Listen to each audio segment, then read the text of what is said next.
Doncs el coll uterí és la part més baixa de l'úter o matriu i que enllaça amb la part superior de la vagina.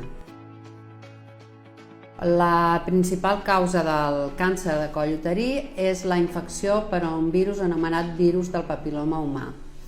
Aquest virus ens transmet per contacte íntim de les zones genitals i el risc de patir aquesta infecció està molt en relació amb la quantitat de companys sexuals que cada membre de la parella hagi tingut.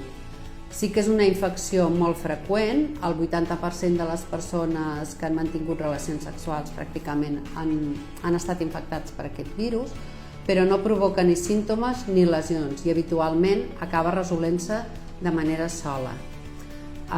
El virus afecta la salut només quan persisteix en el temps i aquesta persistència pot provocar lesions a les cèl·lules del coll uterí, que aquestes lesions poden acabar desembocant en un càncer. Hi ha diferents mesures. Una seria l'ús correcte del preservatiu, tant masculí com femení, en les relacions sexuals, que per una banda ens protegiria de la infecció i per altra banda també ens protegeix de contraure altres malalties de transmissió sexual. Després, la vacuna contra el virus del papil·loma humà també evita la infecció, protegint-nos davant dels tipus més freqüents i agressius responsables del 70% dels casos de càncer.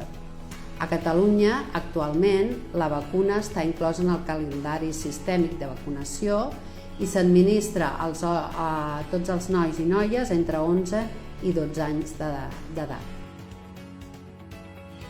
La citologia cervical és la prova principal per detectar els canvis que es poden produir en les cèl·lules del cèrvix i